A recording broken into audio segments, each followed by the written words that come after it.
전 세계가 충격에 휩싸여 한국을 주목하고 있습니다. 중동의 뜨거운 사막 한가운데서 한국의 기술력이 다시 한번 신화를 써내려가고 있습니다. 1970년대 중동 건설 붐 시대의 한국 근로자들이 사막에서 일궈낸 중동 신화가 반세기가 지난 지금 첨단 기술과 노하우로 무장한 한국 기업들의 손에서 새롭게 피어나고 있는 것이죠. 사우디아라비아 리야드의 지하철 프로젝트는 그 대표적인 사례입니다. 사막 환경에서도 완벽한 공정과 품질을 자랑하는 한국의 지하철 건설 기술은 전 세계 건설업계를 놀라게 했습니다. 완공된 리야드 메트로는 이제 사우디 시민들의 일상을 바꾸고 있으며 사우디 정부는 추가 노선 건설 또한 한국 기업에 맡길 것으로 예상됩니다. 한국의 건설 실력은 중동뿐만 아니라 전 세계 곳곳에서 빛을 발하고 있습니다. 싱가포르의 마리나 베이 샌즈, 말레이시아의 페트로나스 트윈타워, 두바이의 버즈 칼리파까지 세계적인 랜드마크들 속에는 한국 건설 기술의 손길이 닿아 있습니다. 특히 주목할 만한 것은 아파트 건설 분야입니다. 한국의 아파트 건설 기술은 세계 최고 수준으로 인정받고 있으며 빠른 시공속도와 뛰어난 내구성, 효율적인 공간 활용은 다른 나라들이 벤치마킹하는 대상이 되었습니다. 이처럼 전 세계가 다시 한번 한국의 건설 기술력에 주목하고 있습니다. 단순한 건설이 아닌 기술과 사람, 그리고 문화가 융합된 한국식 건설의 철학이 세계 곳곳에서 새로운 가능성을 열어가고 있는 것입니다. 그리고 다시 시작된 중동의 신화 이야기 시작합니다. 안녕하세요. 저는 사우디 리야드 왕립위원회의 아흐메드 알파이잘입니다. 30대 후반의 나이에 리야드 메트로 사업의 주요 결정권자로서 막중한 책임을 지고 있습니다. 유서 깊은 파이잘 가문의 일원으로서 어릴 적부터 저에게는 많은 기대가 따랐습니다. 영국에서 토목공학을 전공하고 돌아온 후 리야드의 발전을 위해 헌신하는 것이 제 사명이라 생각했습니다. 오늘 아침 리야드 메트로 7호선 사업 입찰 관련 서류를 검토하며 창밖으로 보이는 사막의 지평선을 바라보고 있었습니다. 이 도시를 현대적인 국제 도시로 변모시키는 중요한 프로젝트죠. 유럽의 지멘스와 중국의 중처그룹이 강력한 입찰자로 떠올랐고 솔직히 말해 제 마음은 이미 그쪽으로 기울어 있었습니다. 비서 하산이 다급히 들어오며 중처그룹이 추가 제안서를 제출하면서 입찰 기한 연장을 공식적으로 요청했다는 소식을 전했습니다. 이로써 프로젝트가 더욱 복잡해졌죠. 이미 질서정연하게 진행되던 입찰 과정에 변수가 생긴 것입니다. 하산은 삼성물산에서 온 제안서도 검토했는지 물었습니다. 삼성물산, 한국 기업이죠. 물론 들어본 이름이지만 솔직히 큰 관심은 없었습니다. 한국은 전자제품과 자동차로는 유명하지만 우리 같은 사막, 환경에서의 대규모 인프라 공사는 다른 문제라고 생각했습니다. 하산에게 간단히 고개를 끄덕이고 삼성물산 제안서를 집어들었지만 사실 형식적인 검토만 할 생각이었습니다. 그날 오후 메트로 사업 관련 회의에서 예상치 못한 의견을 들었습니다. 리야드 메트로 4호선, 5호선, 6호선을 담당했던 토목 엔지니어 압둘라가 입을 열었습니다. 삼성물산의 시공 능력은 정말 놀랍다고 했습니다. 이전 노선 공사에서 그들은 항상 공기를 단축했고 예산도 정확히 지켰다고 합니다. 무엇보다 현장 관리가 철저했다고 했습니다. 저는 속으로 의아했습니다. 그런 성과를 냈다면 왜 더 주목받지 못했을까요? 다른 엔지니어 파리드도 현장 노동자들의 만족도가 높았다고 동조했습니다. 이는 공사 품질과 직결되는 문제라고 했습니다. 저는 그저 고개를 끄덕였지만 마음 한구석에서는 여전히 유럽과 중국 기업에 대한 신뢰가 더 컸습니다. 결국 현장 실사를 통해 직접 확인해보기로 결정했습니다. 중처그룹, 지멘스, 그리고 삼성물산까지 공정한 평가를 위해서는 필요한 과정이었습니다. 회의가 끝난 후 창밖을 바라보며 생각에 잠겼습니다. 리야드의 스카이라인은 날이 갈수록 변화하고 있었습니다. 이 메트로 7호선은 단순한 교통 인프라가 아니라 미래 세대를 위한 유산이 될 것입니다. 그런 중대한 결정을 앞두고 있는 제 어깨가 무거워짐을 느꼈습니다. 모든 가능성을 열어두고 가장 좋은 선택을 해야 했죠. 비록 처음에는 큰 관심이 없었지만 삼성물산에 대해서도 진지하게 알아봐야겠다는 생각이 들었습니다. 다음 주 현장 실사 일정을 확인하며 저는 이 프로젝트가 예상보다 훨씬 더 복잡한 여정이 될 것임을 예감했습니다. 그리고 그 예감은 곧 현실이 되었습니다. 삼성물산 현장 방문 날이 밝았습니다. 날씨는 리야드의 전형적인 아침처럼 맑고 건조했으며 아직 뜨겁지 않은 공기가 상쾌하게 느껴졌습니다. 의례적인 방문으로 시작했지만 이날의 경험은 제 인생을 바꿀 만큼 강렬할 것이라는 사실을 그때는 미처 알지 못했죠. 현장에 도착하자 삼성물산의 프로젝트 매니저 김진우가 저와 제 팀원들을 반갑게 맞이했습니다. 명함을 주고받는 순간부터 한국인 특유의 공손함과 정중함이 느껴졌습니다. 김진우는 30대 중반으로 보였지만 이미 중동 지역에서 10년 이상의 경력을 쌓았다고 했습니다. 그의 아랍어는 서툴렀지만 그 진심 어린 노력이 오히려 호감을 샀습니다. 현장 투어가 시작되고 첫 번째로 눈에 띈 것은 놀라울 정도로 정돈된 공사장이었습니다. 다른 대형 공사장에서 흔히 볼 수 있는 혼란스러움이 전혀 없었죠. 모든 작업자가 안전 장비를 완벽히 착용하고 있었고 작업 구역은 명확히 구분되어 있었습니다. 김진우는 안전이 모든 작업의 기본이라며 하루 시작 전 안전 교육을 실시한다고 설명했습니다. 하지만 진정한 놀라움은 그 다음이었습니다. 굴착 현장에서 한국의 첨단 장비가 작동하는 모습을 보게 되었습니다. 그것은 우리가 이전에 본 어떤 장비보다 효율적으로 움직이고 있었습니다. 특히 사막의 모래 지형에 맞게 특수 제작된 부분들이 인상적이었죠. 김진우는 이 장비가 한국에서 특별히 중동 환경에 맞게 개발되었다고 설명했습니다. 사막의 모래는 일반 흙과 다릅니다. 미세 입자가 장비에 손상을 줄 수 있기 때문에 특수 필터 시스템을 장착했습니다. 기술적인 설명을 들으며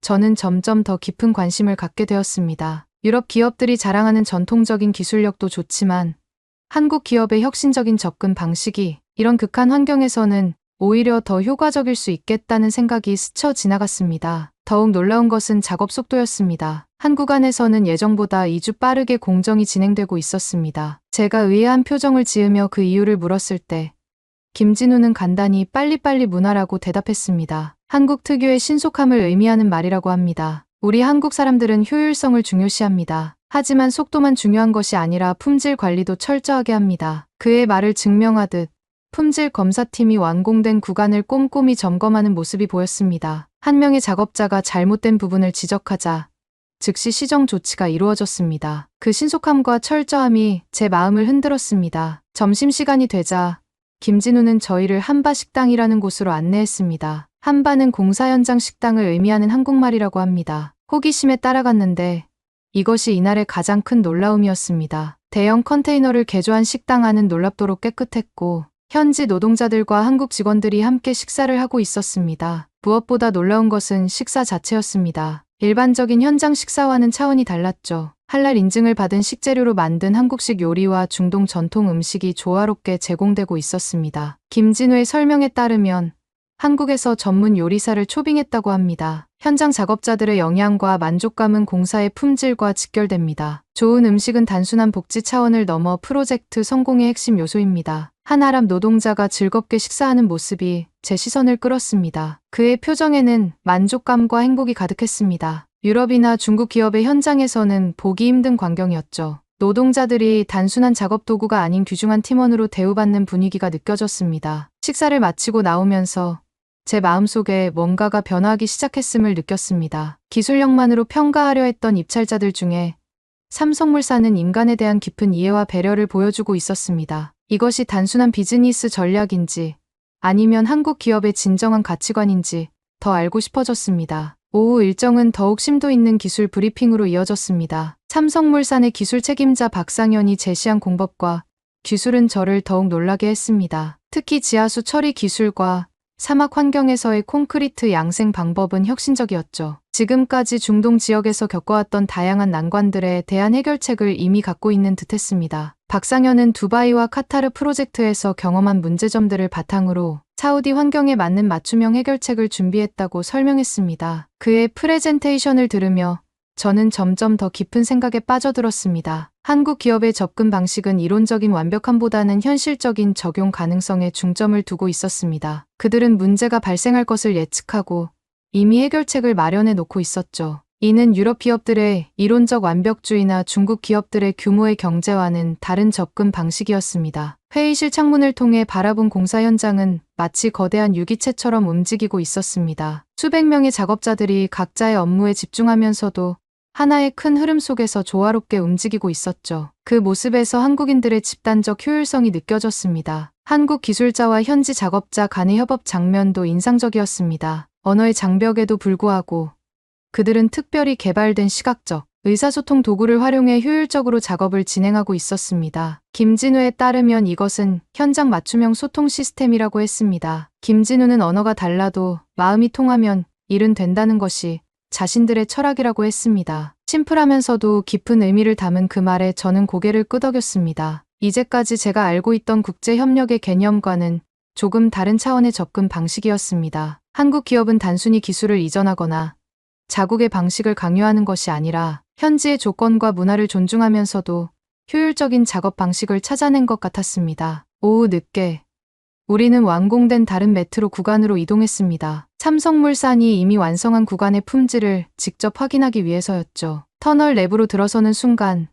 저는 또 한 번 놀라움을 금치 못했습니다. 완벽한 마감과 세심한 디테일이 돋보였습니다. 특히 환기 시스템과 비상 탈출로는 안전에 대한 깊은 고려가 느껴졌죠. 그런데 더욱 놀라운 것은 현장 관리자 무함마드의 증언이었습니다. 그는 4년 전부터 삼성물산과 함께 일해왔다고 했습니다. 처음에는 무함마드도 의심이 많았지만 지금은 한국 방식의 팬이 되었다고 했습니다. 그들은 약속을 반드시 지키고 문제가 생기면 변명하지 않고 즉시 해결책을 찾는다고 했습니다. 무함마드의 진심 어린 말에 저는 깊은 인상을 받았습니다. 특히 그가 말한 문제 해결 중심의 사고방식은 우리 사우디에서도 배울 점이 많다고 생각했습니다. 너무 자주 관료주의적 절차에 묶여 신속한 결정과 행동이 어려웠던 경험이 떠올랐습니다. 방문 일정의 마지막은 안전관리 시스템 소개였습니다. 안전관리자 이수진이 보여준 데이터는 인상적이었습니다. 지난 2년간 중대 사고가 단 한 건도 없었다는 것입니다. 사막의 극한 환경에서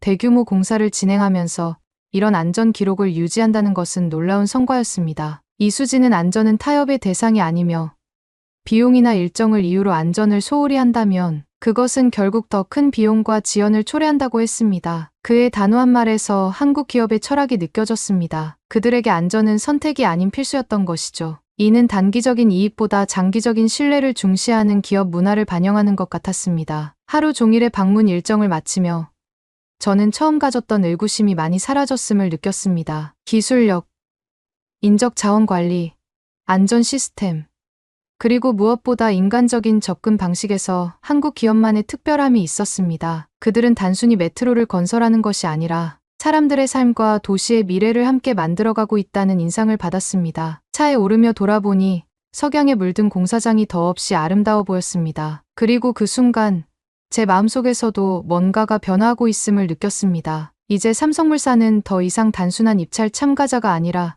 진지하게 고려해야 할 강력한 후보로 떠올랐습니다. 그날 저녁, 저는 가족과의 식사 자리에서도 삼성물산 현장에서 본 광경을 떠올리고 있었습니다. 부모님과 함께하는 주간 저녁 식사는 우리 가족의 오랜 전통이었죠. 아버지는 은퇴한 정부 관료로 여전히 사우디의 발전에 깊은 관심을 가지고 계십니다. 어머니는 항상 제 표정만 봐도 무슨 생각을 하는지 아실 정도로 저를 잘 아십니다. 오늘은 무슨 일이 있었나 보구나. 평소와 다른 표정이구나. 어머니의 말씀에 저는 오늘 삼성물산 현장에서 본 것들에 대해 이야기하기 시작했습니다. 현장의 질서정연함, 한국 기술자들의 헌신, 그리고 특히 현지 노동자들을 대하는 태도에 대해 말씀드렸습니다. 놀랍게도 아버지의 눈이 갑자기 반짝였습니다. 아버지는 70년대 후반과 80년대 초반, 사우디가 급속도로 현대화되던 시기에 한국 건설사들과 일했던 경험이 있다고 하셨습니다. 그 당시 한국은 지금처럼 부유한 나라가 아니었고 오히려 굉장히 가난한 나라였다고 합니다. 그럼에도 불구하고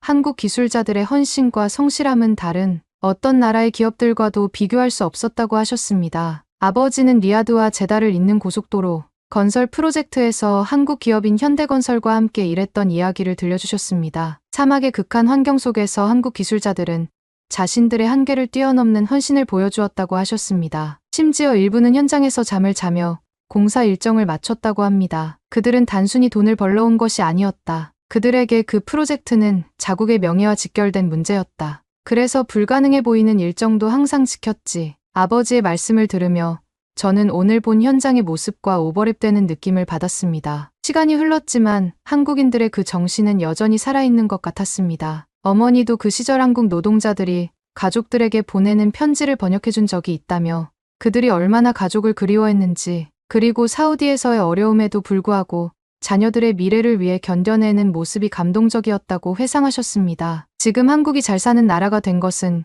결코 우연이 아니란다. 그들의 그 헌신과 노력이 국가 전체를 일으켜 세운 거지. 부모님의 이야기를 들으며 저는 이전에는 미처 생각해보지 못했던 역사적 맥락을 깨닫게 되었습니다. 한국과 사우디는 단순한 비즈니스 관계를 넘어 서로의 발전 과정에서 중요한 파트너였던 것입니다. 그리고 그 관계는 상호 존중과 신뢰를 바탕으로 한 것이었죠. 식사를 마치고 테라스에서 차를 마시며 아버지는 제게 중요한 조언을 해주셨습니다. 기업을 평가할 때는 단순히 제안서나 가격만 보지 말고 그들의 문화와 가치관을 봐라. 결국 장기적인 파트너십에서 가장 중요한 것은 신뢰다. 그날 밤, 저는 오랜만에 깊은 생각에 잠겨 늦게까지 잠들지 못했습니다. 머릿속에서는 계속해서 삼성물산 현장의 모습과 부모님의 이야기가 맴돌았습니다. 그리고 문득 이 결정이 단순히 하나의 메트로 라인을 선택하는 것 이상의 의미를 가질 수도 있겠다는 생각이 들었습니다. 다음 날 아침, 저는 평소보다 일찍 사무실에 도착했습니다. 제 책상 위에는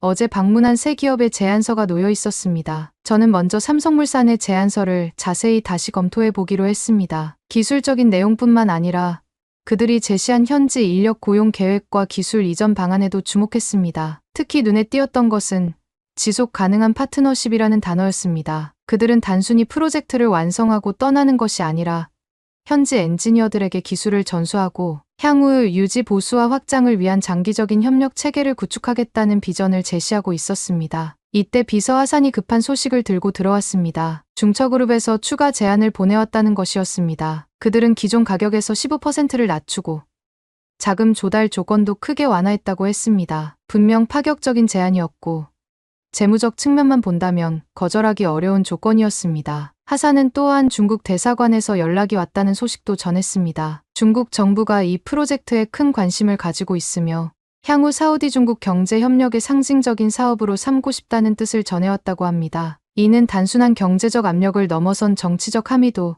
담고 있었습니다. 책상에 앉아 창밖을 바라보며 저는 이제 더 복잡한 갈등 속에 놓이게 되었음을 실감했습니다. 한쪽에는 검증된 기술력과 인간적인 접근 방식을 가진 한국 기업이 있고 다른 쪽에는 경제적으로 매력적인 조건과 정치적 함의를 가진 중국 기업이 있었습니다. 그리고 여전히 전통적인 선택지로 유럽 기업도 있었죠. 이 결정은 단순히 기술적, 경제적 판단을 넘어 미래 세대를 위한 도시의 모습과 국제 관계의 방향성까지 결정짓는 중대한 선택이 될 것 같았습니다. 저는 최종 결정을 내리기 전에 한 번 더 현장을 방문해 보기로 마음먹었습니다. 이번에는 미리 공지하지 않고 있는 그대로의 현장 모습을 보고 싶었습니다. 이틀 후, 저는 아침 일찍 불시 방문을 위해 삼성물산 현장으로 향했습니다. 이른 아침 시간, 리야드의 하늘은 맑았지만 공기는 이미 뜨거워지기 시작했습니다. 운전사 압둘라와 함께 아무런 예고 없이 현장에 도착했을 때 저는 평소와 다른 긴장감을 느꼈습니다. 이번 방문은 공식적인 일정이 아닌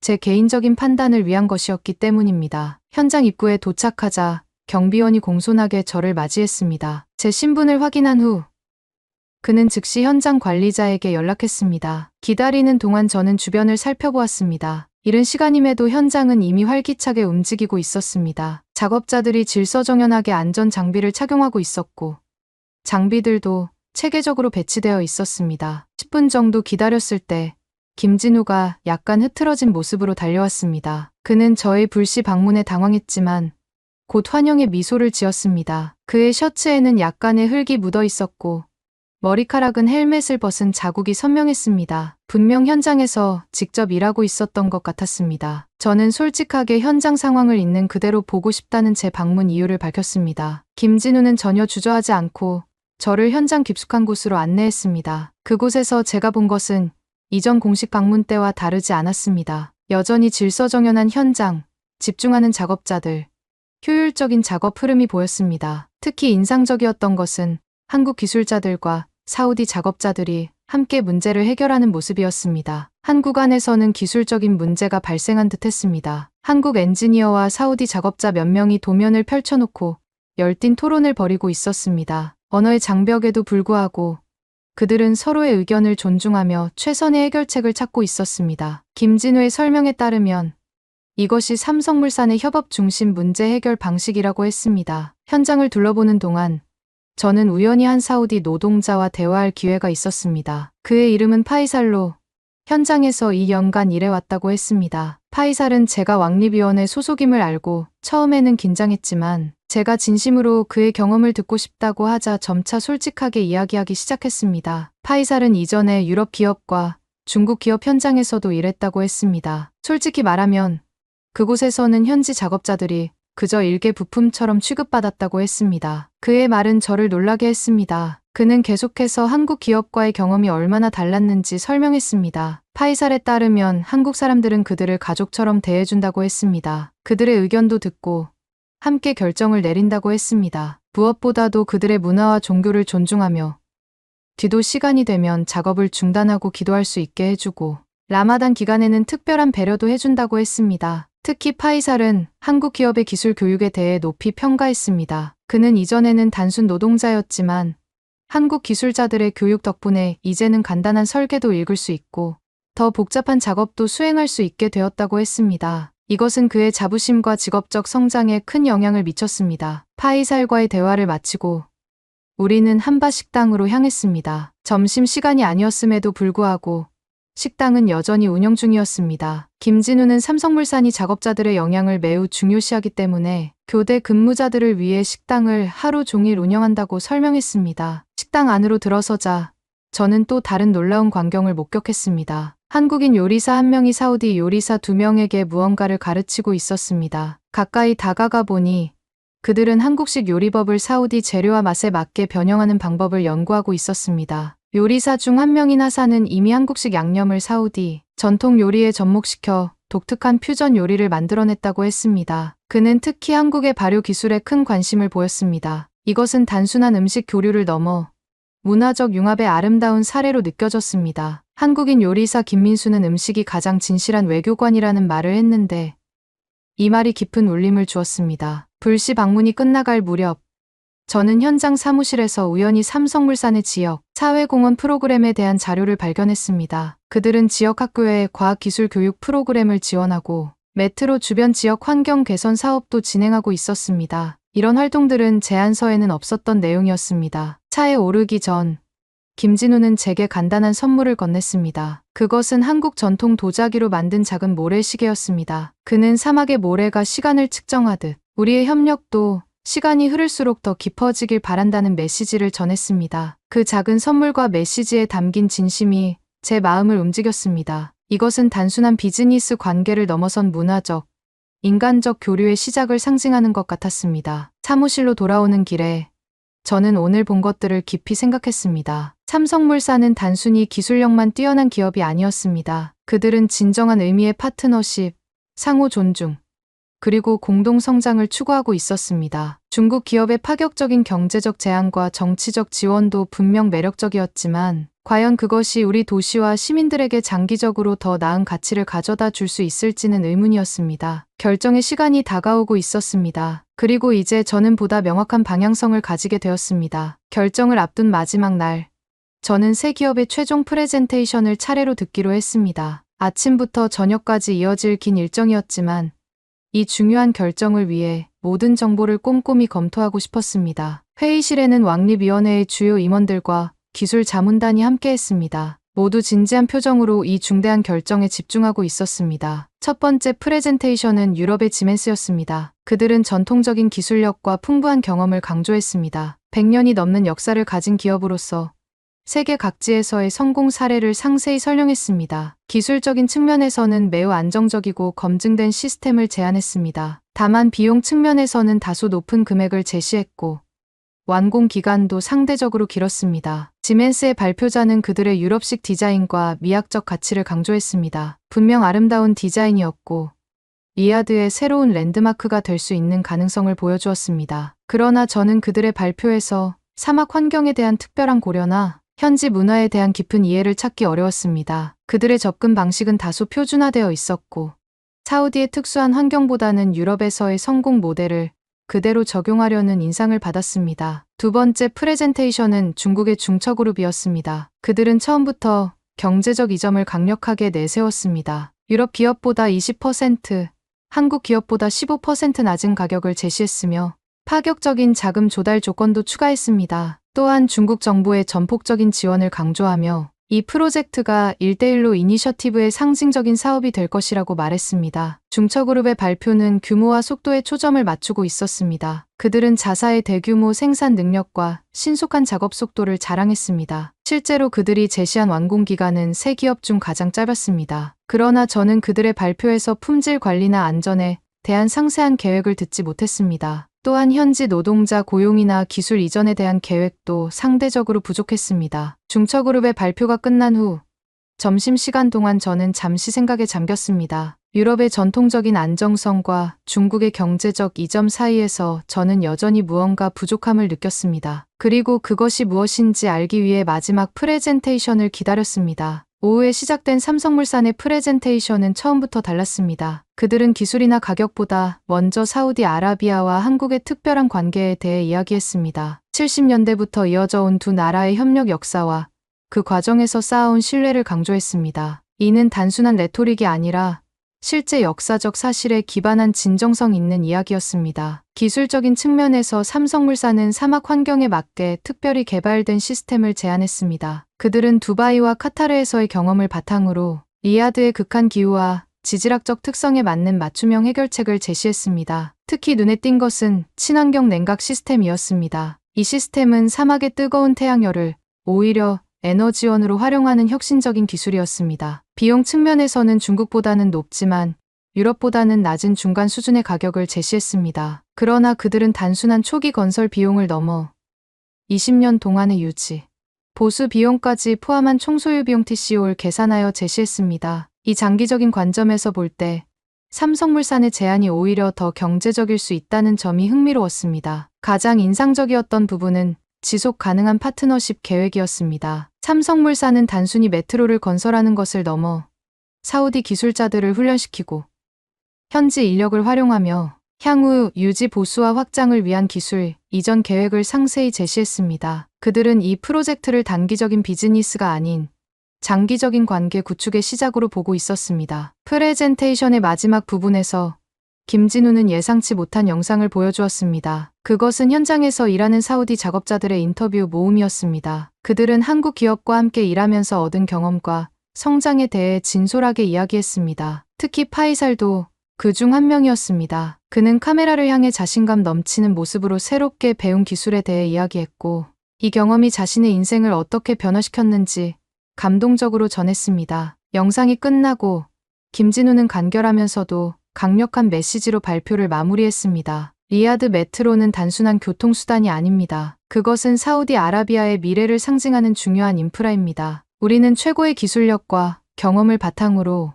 리야드 시민들에게 안전하고 효율적인 메트로를 제공할 것을 약속드립니다. 그리고 그 과정에서 우리는 함께 성장하고 함께 배우며 진정한 파트너십을 구축해 나갈 것입니다. 이 말을 들으며 저는 문득 아버지의 조언이 떠올랐습니다. 기업을 평가할 때는 단순히 제안서나 가격만 보지 말고 그들의 문화와 가치관을 봐라. 이제 저는 그 말의 의미를 더 깊이 이해할 수 있었습니다. 질의응답 시간에 우리 기술 자문단은 각 기업에 날카로운 질문들을 던졌습니다. 특히 극한의 사막 환경에서의 안전 관리와 장기적인 유지 보수 계획에 대해 집중적으로 물었습니다. 세 기업 모두 준비된 답변을 가지고 있었지만 삼성물산의 답변에서 가장 실질적인 경험과 현장 중심적인 접근 방식이 느껴졌습니다. 마지막 질문은 제가 직접 던졌습니다. 세 기업 모두에게 같은 질문이었습니다. 여러분의 기업이 이 프로젝트에서 가장 중요하게 생각하는 가치는 무엇입니까? 지멘스는 기술적 완벽함을, 중처그룹은 효율성과 경제성을 답했습니다. 그리고 삼성물산은 잠시 생각한 후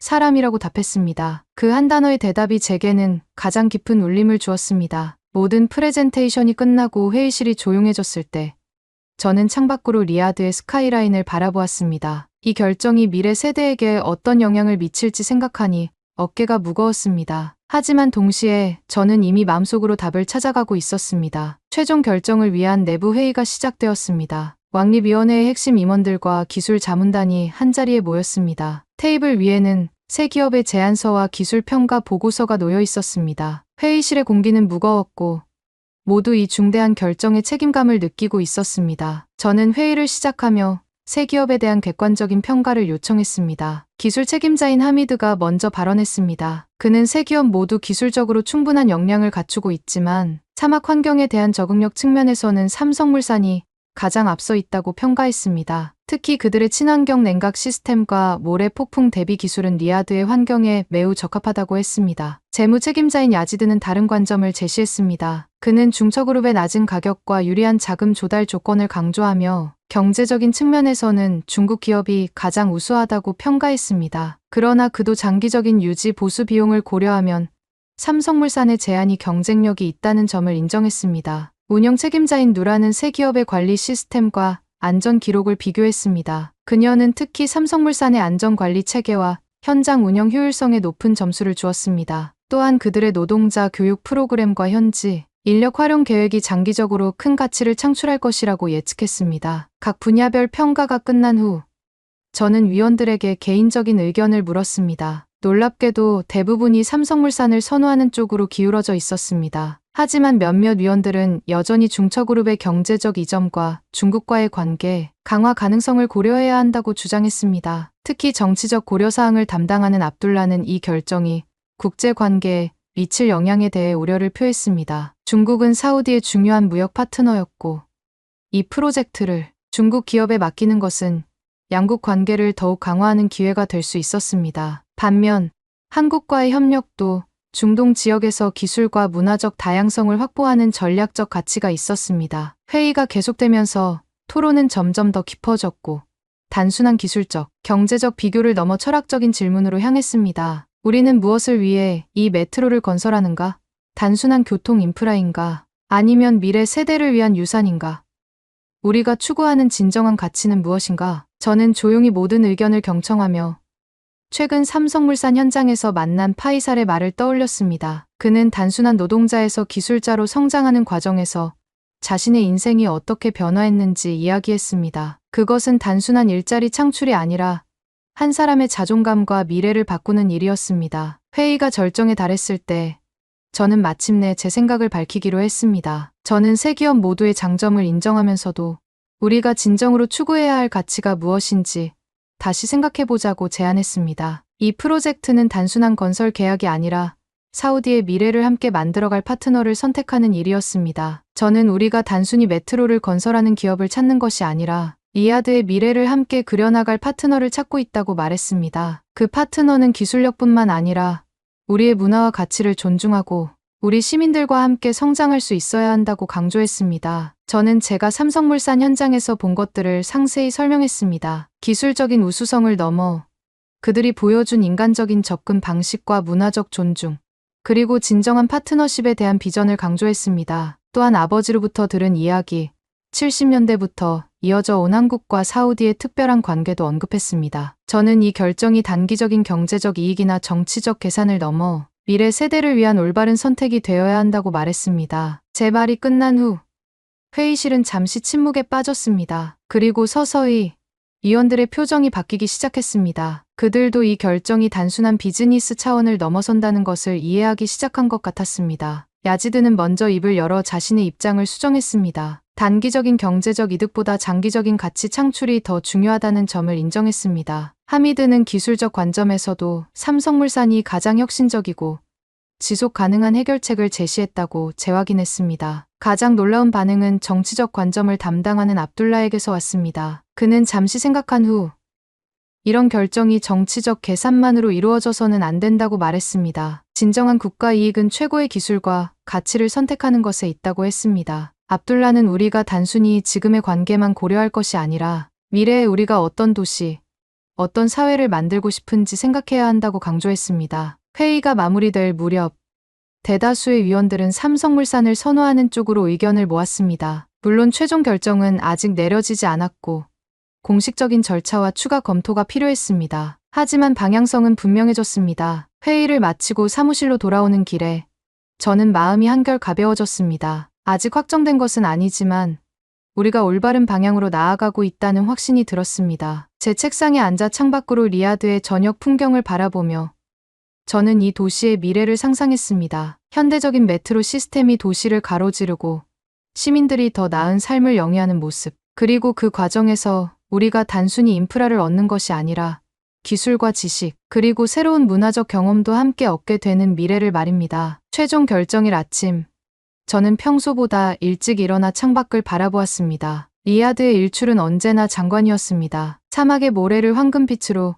물들이는 햇살은 마치 새로운 시작을 알리는 것 같았습니다. 오늘은 그 어느 때보다 중요한 결정을 앞둔 날이었죠. 사무실에 도착하자 이미 많은 동료들이 분주하게 움직이고 있었습니다. 최종 결정을 위한 모든 서류가 준비되어 있었고 마지막 검토만이 남아 있었습니다. 리야드 메트로 7호선 프로젝트는 단순한 교통 인프라가 아니라 우리 도시의 미래와 직결된 중요한 결정이었습니다. 그렇기에 모든 측면을 꼼꼼히 따져보아야 했죠. 제 책상에 앉아 세 기업의 최종 제안서를 다시 한번 검토했습니다. 유럽의 지멘스는 전통적인 안정성과 검증된 기술력을 제공했습니다. 중국의 중처그룹은 경제적 이점과 정치적 함의를 내세웠습니다. 그리고 한국의 삼성물산은 혁신적인 기술과 인간 중심의 접근 방식을 강조했습니다. 비서하산이 중요한 소식을 가지고 들어왔습니다. 중국 대사관에서 마지막 순간에 추가 제안을 보내왔다는 것이었습니다. 그들은 리야드 메트로 프로젝트 외에도 향후 사우디 내 다양한 인프라 투자를 약속하는 포괄적인 협력 방안을 제시했습니다. 분명 매력적인 제안이었습니다. 이 마지막 제안을 보며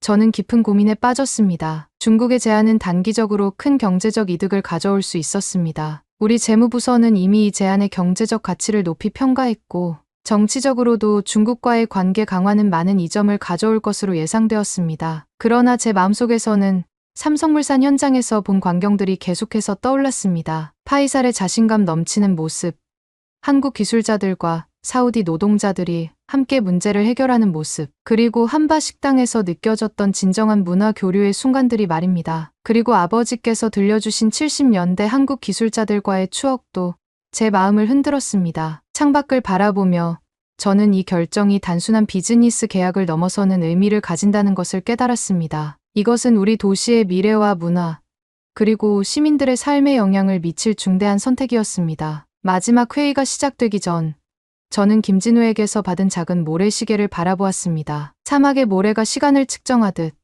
우리의 협력도 시간이 흐를수록 더 깊어지길 바랍니다. 그의 말이 다시 한번 마음에 울림을 주었습니다. 회의실로 향하는 길에 저는 우연히 제 아들 타릭의 학교 모형 프로젝트 사진을 보게 되었습니다. 11살 된 아들은 미래의 리야드를 상상하며 만든 모형에서 최첨단 메트로를 중심으로 도시를 설계했습니다. 그 순간 저는 이 결정이 단순히 현재의 이익이 아니라 다음 세대를 위한 선택이어야 한다는 것을 다시 한번 깨달았습니다. 최종 회의장에 도착했을 때 모든 참석자들의 얼굴에는 긴장감이 묻어 있었습니다. 이것은 단순한 계약 선정이 아니라 리야드의 미래를 결정짓는 순간이었기 때문입니다. 모든 데이터와 평가 기준, 각 기업의 장단점이 차례로 검토되었습니다. 저는 마지막으로 발언 기회를 얻었습니다. 모든 관점을 종합적으로 고려한 결과 저는 이 결정이 단순한 경제적, 정치적 계산을 넘어서야 한다고 말했습니다. 우리가 진정으로 추구해야 할 가치와 비전이 무엇인지 생각해봐야 한다고 강조했습니다. 그러나 저는 특정 기업을 직접적으로 지지하지 않았습니다. 대신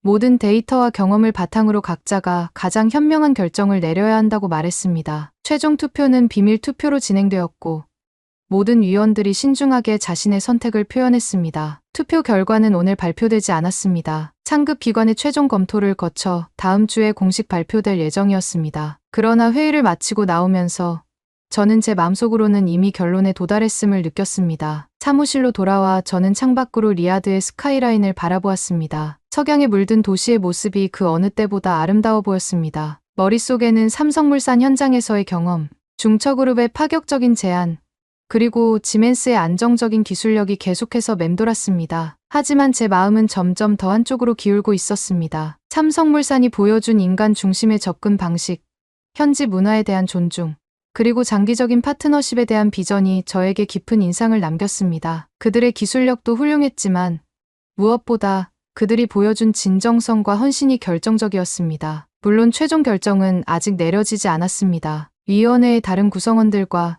상급 기관의 의견도 중요했습니다. 그러나 저는 제 역할을 다했다는 확신이 들었습니다. 모든 정보를 객관적으로 검토하고 장단기적 영향을 고려하며 무엇보다 우리 시민들과 미래 세대를 위한 가장 좋은 선택이 무엇인지 진지하게 고민했습니다. 사무실을 나서며 저는 다시 한번 김진우에게서 받은 모래시계를 바라보았습니다. 그 작은 선물에 담긴 메시지가 이제는 더 깊은 의미로 다가왔습니다. 시간이 흐를수록 더 깊어지는 협력. 그것은 단순한 비즈니스 관계를 넘어서 문화와 가치, 그리고 인간적 유대를 바탕으로 한 진정한 파트너십을 의미했습니다. 집으로 향하는 차 안에서 저는 오늘의 결정 과정을 되돌아보았습니다. 비록 공식적인 결과는 아직 나오지 않았지만 저는 우리가 올바른 방향으로 나아가고 있다는 확신이 들었습니다. 이것은 단순한 계약 체결이 아니라 리아드의 미래를 위한 중요한 선택이었습니다. 차가 집에 도착하자 아내와 아이들이 현관에서 저를 반갑게 맞이했습니다. 아들 타릭은 즉시 메트로 프로젝트에 대해 물었습니다. 저는 아직 결정되지 않았다고 말하면서도 미소를 지었습니다. 제 마음속에서는 이미 방향이 정해져 있었기 때문입니다. 저녁 식사 후 저는 테라스에 나가 별이 빛나는 사막의 밤하늘을 바라보았습니다. 리아드의 미래가 어떤 모습이 될지 상상하며 저는 다시 한번 오늘의 선택에 대해 생각했습니다. 그리고 그 생각은 점점 더 분명해졌습니다. 이것은 단순한 메트로 건설 계약이 아니라 우리 도시와 시민들의 미래를 함께 만들어갈 진정한 파트너를 선택하는 일이었습니다. 비록 공식 발표는 다음 주를 기다려야 했지만 제 마음속에서는 이미 한쪽으로 기울어져 있었습니다. 그리고 그 선택이 리아드와 우리 시민들에게 가장 좋은 결정이 되리라 믿었습니다. 구독과 좋아요는 영상 제작에 큰 힘이 됩니다. 감사합니다. 대한민국 최정예 특전사 출신의 한국군, 그들의 숨겨진 실력, 전 세계에 설치된 CCT, 그린베레, SAS, 실 정예 부대원 모두가 인정한 한국의 특수부대, K방산 열풍을 이끈 세계 6위의 군사 강국, 세계 군사력 7위에서도 생존율 세계 1위를 기록한 한국군, 전투의 신이라 불리며 세계 군사력의 기준이 된 대한민국. 최근 미국의 한 유튜브 영상이 군사 전문가들 사이에서 화제가 되고 있습니다. 우크라이나 전선에서 발생한 충격적인 소식 때문이죠. 바로 러시아를 지원하기 위해 파병된 북한군 1만 명 중 4분의 1이 전사했다는 소식입니다. 현대전의 무자비한 현실 앞에서 북한군은 무너졌습니다. 드론 전투에 대한 이해 부족, 소통의 한계, 그리고 기본적인 식수 보급마저 실패한 처참한 결과였습니다. 이것이 바로 현대전입니다. 전쟁 전문기자 출신인 그는 충격에 빠졌습니다. 반면 한국군은 어떻게 이런 수준의 군사력을 갖출 수 있었을까요? 전 세계를 놀라게 한 한국 군사력의 비밀은 과연 무엇일까요? 안녕하세요. 저는 미국 CNN의 기자로 활동하고 있는 메디슨 클라크입니다. 올해로 35살이 되었고 주로 국제관계와 안보 문제를 취재하고 있습니다.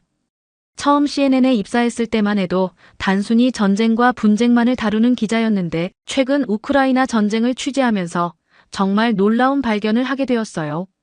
전쟁 취재 중 가장 충격적이었던 순간은 젤렌스키 대통령이 한국의 천궁과 신궁, 방공 시스템을 간절히 요청하는 모습이었습니다. 처음에는 의아했어요. 왜 미국이나 유럽의 무기가 아닌 한국의 무기일까? 하는 생각이 들었거든요. 이 의문을 풀기 위해 조사를 시작했는데 그 과정에서 발견한 사실들은 저를 완전히 충격에 빠뜨렸습니다. 한국의 방산 기술이 세계 최고 수준이라는 것, 그것도 불과 30년 만에 이룬 성과라는 점이 정말 놀라웠어요. 특히 인상 깊었던 건 폴란드에서 있었던 일입니다. 전차 성능평가 훈련장에서 한국의 K 전차가 미국의 에이브람스, 독일의 레오파드 같은 세계적인 전차들을 제치고 최고의 평가를 받았다는 거예요. 저는 처음에 이 소식을 전해 들었을 때 동료 기자가 농담하는 줄 알았답니다. 더 충격적이었던 건 생산 능력이었어요. 계약 체결 후 몇 달 만에 수십 대의 전차와 자주포를 납품한다는 소식을 들었을 때는 정말 믿기 힘들었습니다. CNN의 방산 전문 기자인 제가 봐도 이건 정말 획기적인 일이었어요. 이런 사실들을 취재하면서 한국이라는 나라가 가진 특별한 힘을 발견하게 됐습니다. 기술을 빠르게 습득하고 더 발전시켜 자기 것으로 만드는 능력이었죠. 불곰 사업이라는 러시아와의 군사 협력에서 시작해 이제는 그들의 기술을 훨씬 뛰어넘은 거예요. 제가 더 놀란 건 이런 군사 기술들이 민간 산업 발전의 토대가 되었다는 점이었습니다. 삼성전자의 반도체, 현대자동차의 자율주행 기술, LG전자의 디스플레이 기술 등이 모두 군사기술에서 파생되었다는 사실이 정말 흥미로웠어요. 최근에는 실리콘밸리의 전문가들도 한국의 기술력에 주목하고 있더라고요. 제가 만난 구글, 테슬라, 애플의 엔지니어들은 한국의 기술력에 찬사를 보내며 이제는 그들이 한국의 기술을 배우러 온다고 했습니다. 제가 취재하면서 발견한 한국의 놀라운 군사력이 새삼 한국을 다시 보게 만들었어요. 사실 이 내용을 준비하면서 저도 몇 번이나 자료를 다시 확인했는데 믿기 힘들 정도로 충격적인 내용들이었습니다. 특히 최근 우크라이나 전쟁을 취재하면서 한국의 군사력이 얼마나 대단한지 실감하게 됐어요. 젤렌스키 대통령이 직접 나서서 한국의 무기를 요청하는 모습을 보면서 CNN 기자인 제가 다시 한번 한국의 군사기술을 조사해보게 됐습니다. 우선 K 전차 이야기부터 해볼게요. 얼마 전 폴란드에서 열린 전차 성능평가 훈련에서 있었던 일입니다. 미국의 에이브람스, 독일의 레오파드 등 세계 최강의 전차들이 모인 자리였는데 K 전차가 보여준 성능이 정말 놀라웠다고 해요. 비탈진 경사도 거침없이 올라가고 표적 명중률은 거의 100%에 달했다고 합니다. 현장에 있던 유럽의 방산 전문가들도 완전히 매료됐다더라고요. 더 놀라운 건 생산 속도였어요. 계약을 체결하고 몇 달 만에 수십 대의 전차와 자주포를 인도했다는데 이건 정말 믿기 힘든 수준입니다. 보통 미국이나 유럽 방산업체들은 이 정도 물량을 맞추는데 몇 년이 걸리거든요. 폴란드의 두다 대통령이 직접 계약을 체결하러 왔을 때 그의 얼굴에 흐뭇한 미소가 번졌다는 게 이해가 됐습니다. 천궁과 신궁 같은 방공 시스템은 또 어떻고요? 제가 전문가들을 인터뷰해보니 이 무기들의 성능이 정말 최고 수준이더라고요. 러시아제 이글라와 알마제 안테이 기술을 기반으로 시작했지만 이제는 그걸 훨씬 뛰어넘는 성능을 보여주고 있습니다. 특히 요격 성공률이 놀랍다고 하더라고요. 여기서 정말 흥미로운 점은 한국이 이런 기술을 어떻게 발전시켰는지에 대한 부분입니다. 90년대 중반 불곰 사업이라는 걸로 시작됐다고 해요. 당시 한국이 러시아에 빌려준 차관을 갚는 방식으로 러시아의 최신 무기와 기술을 받았는데 이걸 바탕으로 자체 기술을 발전시켰더라고요. 처음에는 러시아제 T-86 전차와 BMP-3 장갑차를 도입했는데 이걸 연구해서 K2 전차와 K-21 장갑차를 만들어냈습니다. 특히 러시아제 전차의 방어 기술을 분석해서 더 뛰어난 방어 시스템을 개발했다는 게 인상적이었어요. 고속 중성자 방어용 폴리에틸렌 붕소 감속제 기술까지 자체 개발했다니 정말 놀랍지 않나요?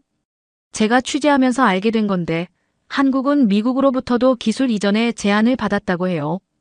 1979년에 체결된 한미 미사일 지침 때문에 미사일 개발에도 제약이 많았다고 합니다. 그런데도 이렇게 독자적인 기술을 발전시켜냈다는 게 정말 대단하더라고요. 전 세계가 우크라이나 전쟁을 주시하고 있는 지금 한국의 방산 기술은 더욱 주목받고 있습니다.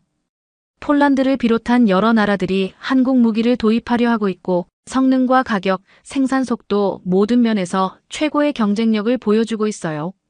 특히 나토 국가들이 한국 무기에 큰 관심을 보이고 있다는 점이 인상적입니다.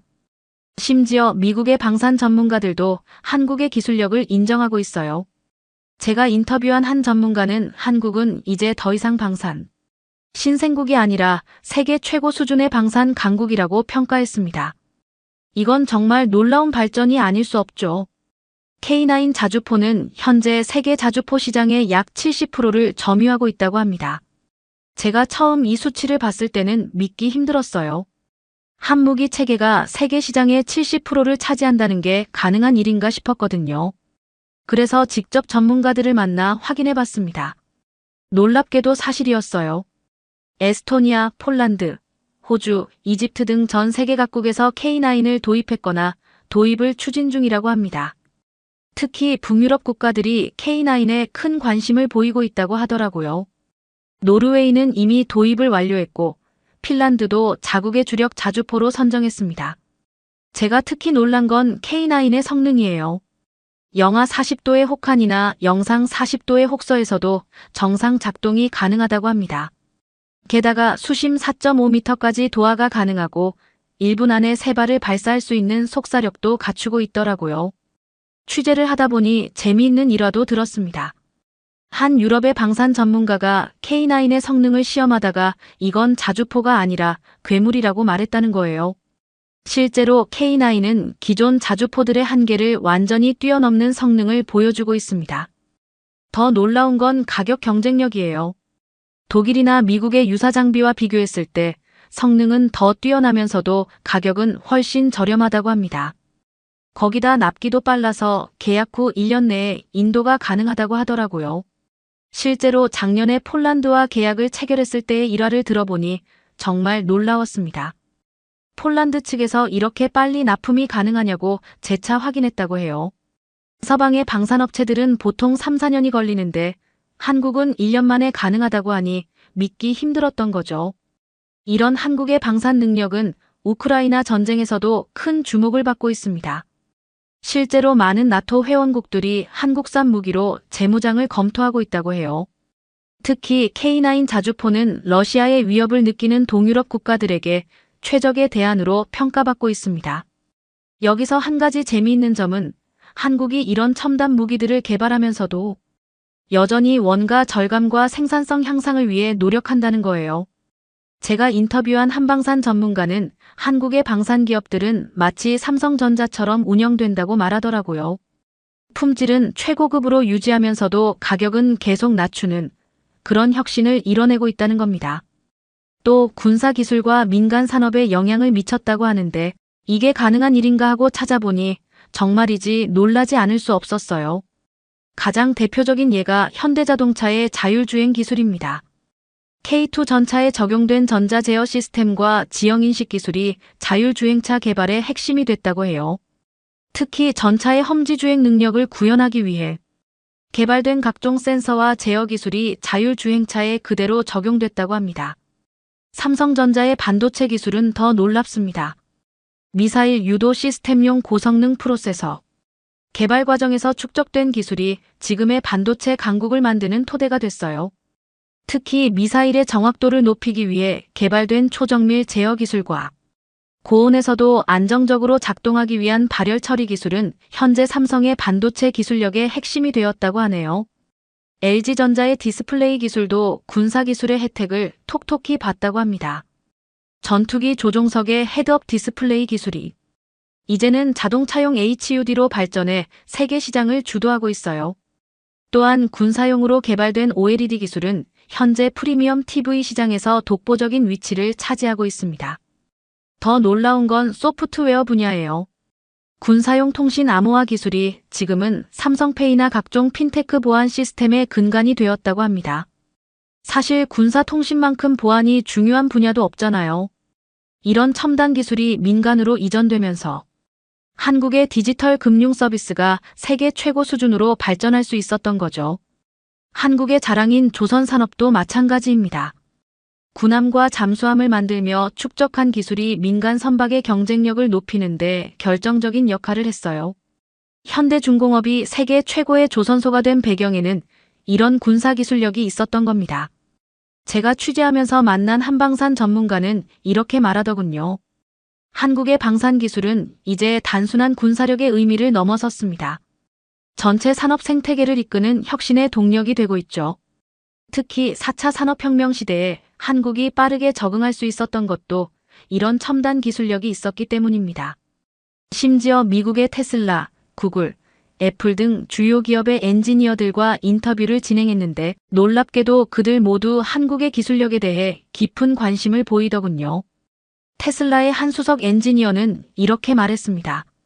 한국의 배터리 기술은 이미 세계 최고 수준이에요. 특히 군사용으로 개발된 고성능 배터리 기술이 전기차 시장을 혁신하고 있죠. 우리도 한국 기업들과의 협력을 늘리고 있는 상황입니다.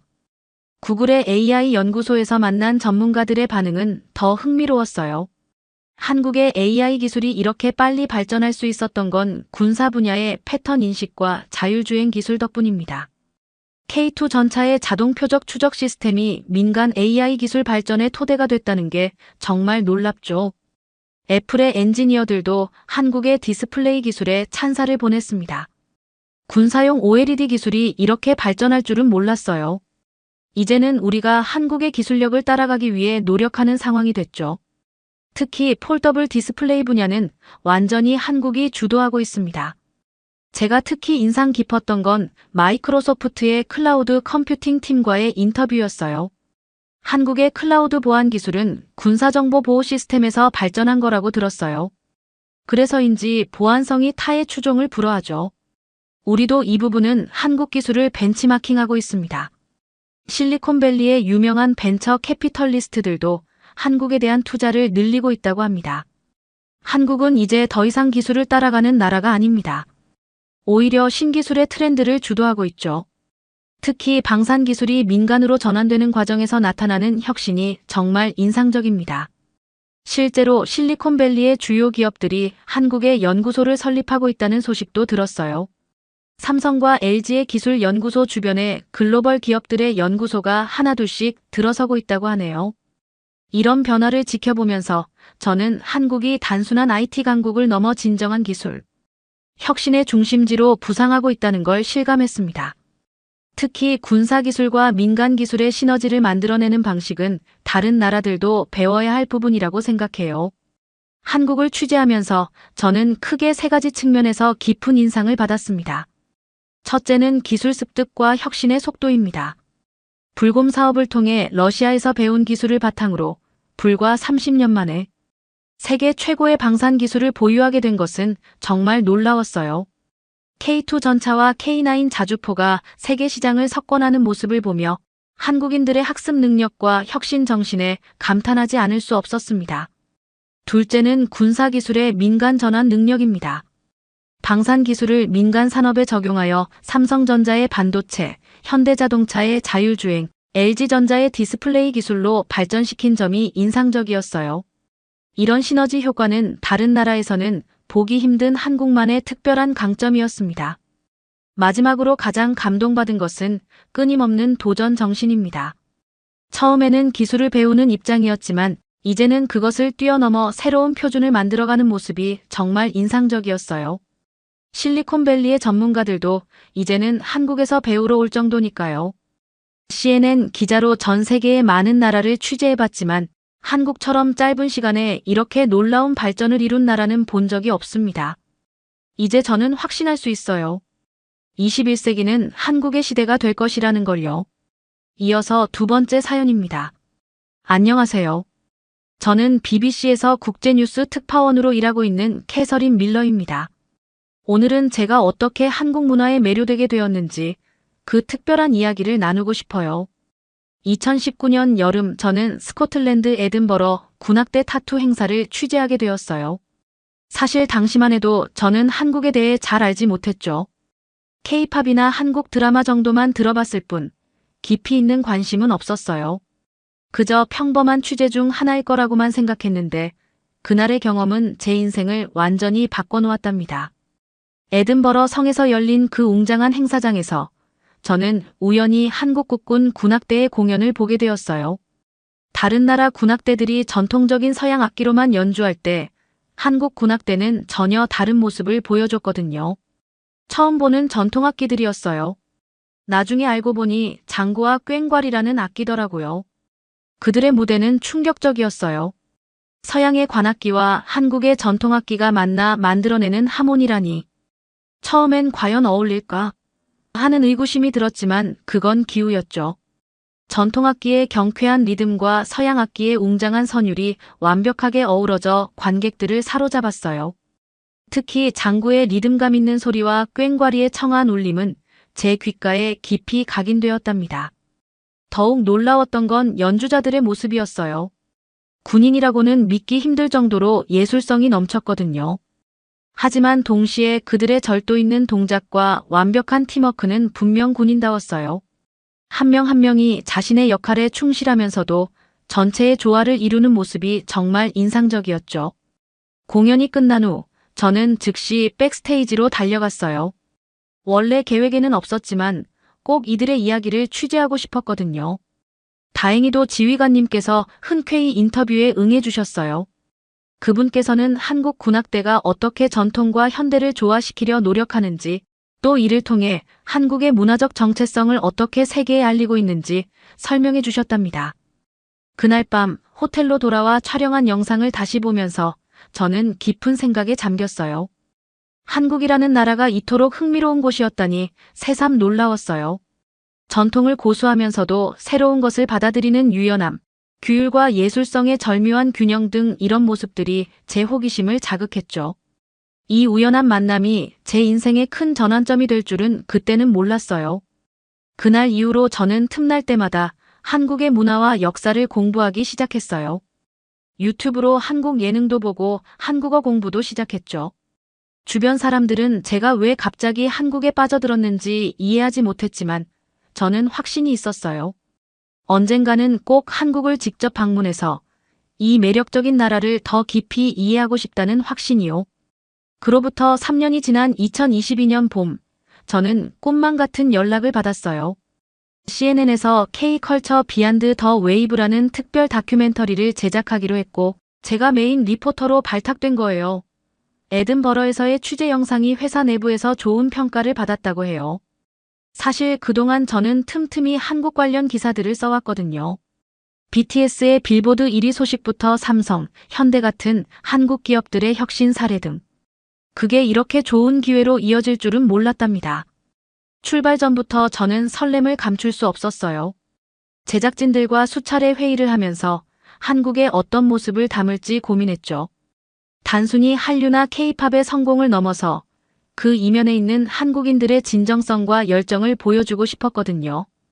에든버러에서 본 군악대처럼 전통과 현대가 조화롭게 공존하는 모습도요. 마침내 한국행 비행기에 오르던 순간을 잊을 수 없어요. 기내에서도 저는 계속 설레는 마음을 진정시킬 수 없었죠. 옆자리 한국인 승객과 이런저런 이야기를 나누면서 한국에 대한 기대가 더욱 커졌어요. 그분은 해외에서 공부하다 귀국하는 대학원생이었는데 한국의 교육열과 젊은이들의 도전 정신에 대해 열정적으로 설명해 주셨거든요. 12시간의 비행 끝에 인천국제공항에 도착했을 때는 이미 저녁이었어요. 피곤했지만 창밖으로 보이는 반짝이는 공항의 불빛들이 마치 저를 환영하는 것 같았죠. 그리고 입국장에 들어서는 순간 모든 피로가 눈 녹듯 사라졌답니다. 처음 마주한 인천공항은 그야말로 충격이었어요.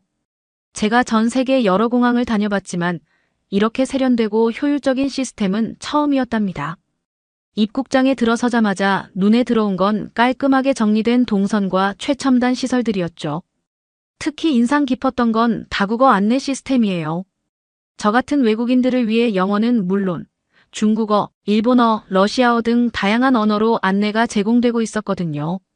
입국 심사대에서 만난 직원분의 친절함은 정말 인상적이었어요. 제가 취재 목적을 설명하자 한국의 좋은 모습 많이 담아가세요 라고 영어로 응원도 해주셨답니다.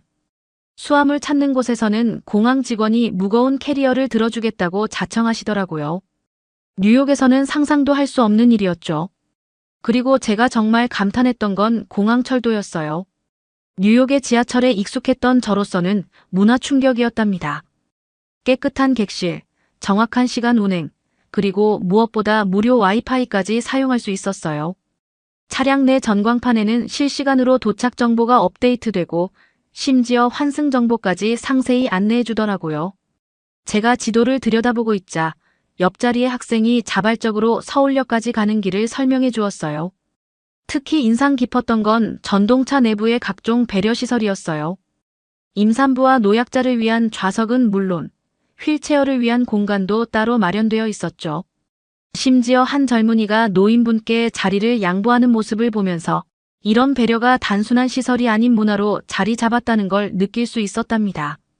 서울역에 도착할 무렵 창밖은 이미 어두워져 있었지만 도시는 여전히 활기가 넘쳤어요. 형형색색의 네온사인과 붐비는 인파 속에서 질서정연하게 움직이는 사람들의 모습이 인상적이었죠.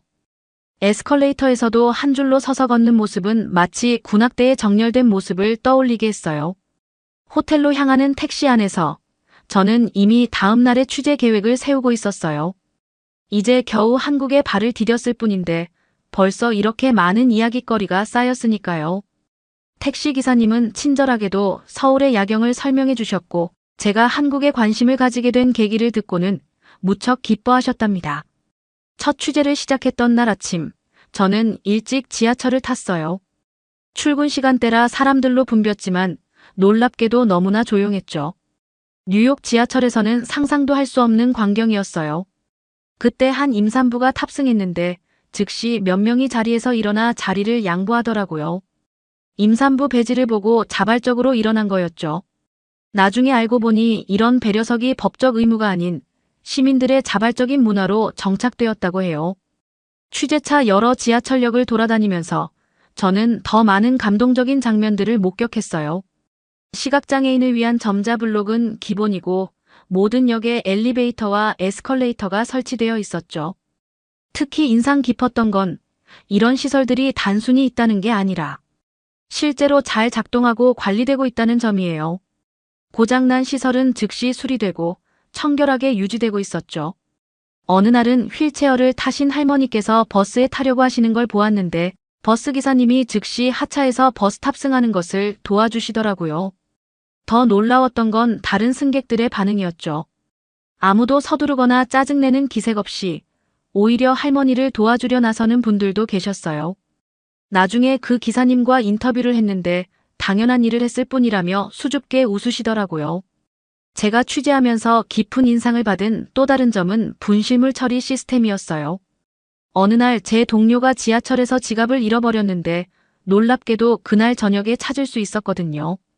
유실물 센터는 마치 작은 도서관처럼 체계적으로 운영되고 있었어요. 직원분께 여쭤보니 귀금속의 경우 90% 이상이 주인에게 돌아간다고 하더라고요. 뉴욕이었다면 상상도 할 수 없는 일이죠. 더구나 습득물을 신고하는 시민들 대부분이 보상금도 거절한다고 해요. 누군가는 그걸 찾고 있을 테니까요 라는 말씀이 아직도 기억에 남아요. 밤늦게 취재를 마치고 돌아다닐 때도 늘 안전하다고 느꼈어요. 골목골목마다 설치된 CCTV와 밝은 가로등도 있었지만 그보다 더 중요한 건 시민들의 서로를 배려하는 마음이었던 것 같아요. 한 번은 제가 길을 잃었을 때 한 여학생이 자기 목적지와 반대 방향임에도 불구하고 제가 가려는 곳까지 데려다 주겠다고 하더라고요. 그 학생은 외국인이 우리나라에서 좋은 기억을 가지고 돌아가셨으면 좋겠어요 라고 말하더라고요. 특히 인상 깊었던 건 노인분들을 대하는 태도였어요. 지하철에서 노인분이 타시면 젊은이들이 자연스럽게 자리를 양보하고 버스에서는 기사님들이 노인분들이 자리에 앉으실 때까지 출발하지 않더라고요. 한 번은 비가 오는 날 한 고등학생으로 보이는 학생이 자신의 우산을 노인분께 양보하고 자기는 비를 맞으며 가는 모습을 보았어요. 이런 장면들이 제 카메라에 담겼지만 사실 카메라로는 그 순간의 감동을 다 담아낼 수 없었죠. 무인 시스템이 발달한 편의점에서도 이런 배려 문화는 이어졌어요. 키오스크 옆에는 항상 직원분들이 계셔서 어르신들이나 외국인들을 도와주셨거든요. 기계의 편리함과 인간의 따뜻함이 공존하는 모습이 정말 인상적이었답니다. 취재를 하면서 만난 한 사회학 교수님께서 이런 말씀을 해주셨어요. 한국의 배려 문화는 급속한 발전 과정에서도 잃지 않은 전통적 가치입니다.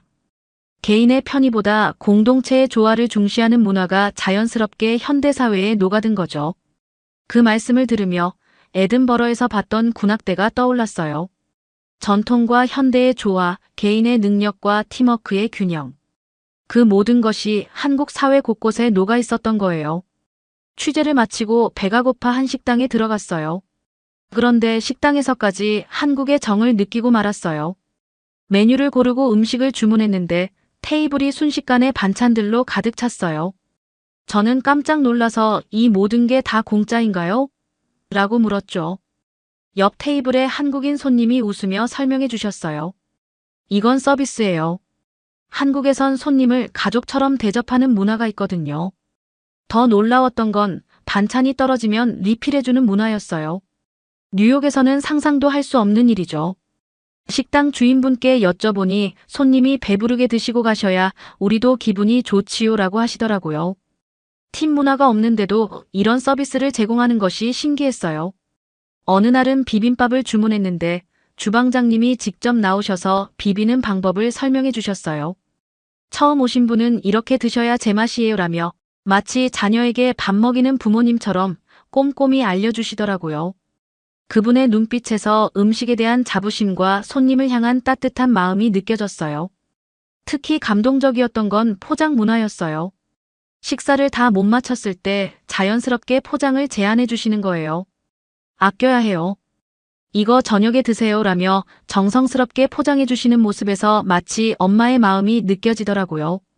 뉴욕에서는 남은 음식을 포장하는 게 약간은 부끄러운 일처럼 여겨지기도 하는데 여기서는 그것조차 사랑과 배려의 표현이었어요.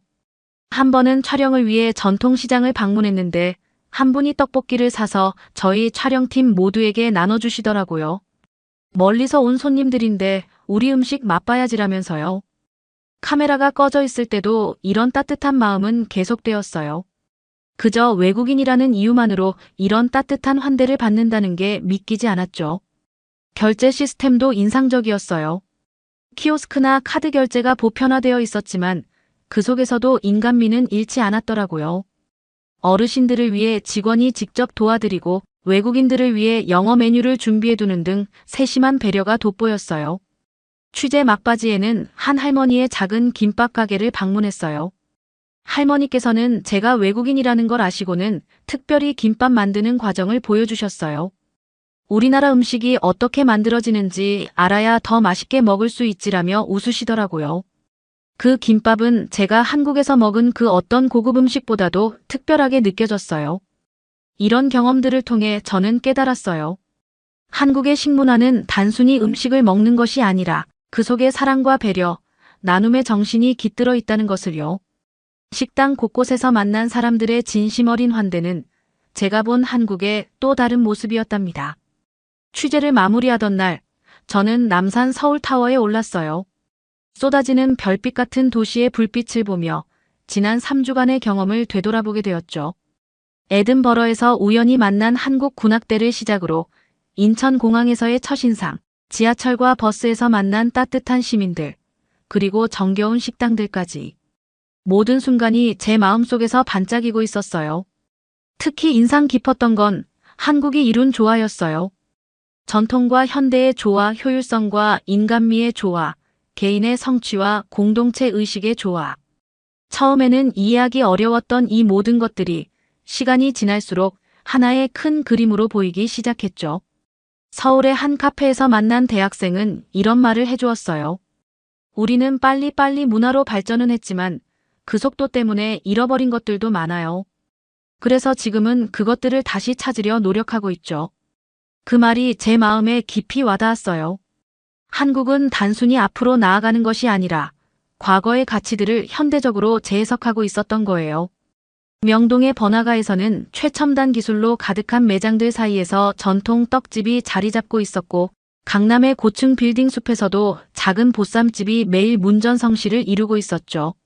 이런 광경들이 처음엔 어색해 보였는데 시간이 지날수록 이것이야말로 진정한 발전의 모습이 아닐까 하는 생각이 들었어요. 제가 가장 크게 변화한 부분은 공동체에 대한 시각이에요. 미국에서는 개인의 자유와 권리를 최우선으로 여기잖아요. 그게 당연하다고 생각했는데 한국에서는 개인의 자유도 중요하지만 그것이 공동체와 조화를 이루는 방식으로 표현되더라고요. 지하철에서 마스크를 쓰는 것, 공공장소에서 조용히 하는 것, 서로를 배려하는 작은 행동들. 이런 것들이 불편한 규제가 아닌 더 나은 사회를 만들어가는 디딤돌이 되고 있었어요. 특히 인상 깊었던 건 세대 간의 소통이었어요. 현대적인 카페에서 할머니께 키오스크 사용법을 가르쳐드리는 청년, 전통시장에서 외국인에게 김치 담그는 법을 설명해 주시는 할머니. 이런 모습들이 자연스럽게 어우러져 있었죠. 마지막 취재를 마치고 호텔로 돌아오는 길에 우연히 한 거리 공연을 보게 되었어요. K-팝 댄스를 추는 청소년들 옆에서 전통 국악을 연주하는 할아버지가 계셨는데 서로 방해가 되기는커녕 묘한 조화를 이루고 있더라고요. 마치 제가 에든버러에서 봤던 그 군악대의 모습처럼요. 한국이라는 나라는 제게 발전이라는 의미를 다시금 생각하게 만들었어요. 최첨단 기술과 전통 문화의 조화, 개인의 성취와 공동체의 배려가 공존하는 모습이야말로 진정한 선진국의 모습이 아닐까라는 생각까지 들더라고요. 군악대 공연에서 시작된 저와 한국의 인연이 단순한 일회성으로 끝나는 것이 아닌 저의 가치관을 바꿔놓은 소중한 경험이 되었어요.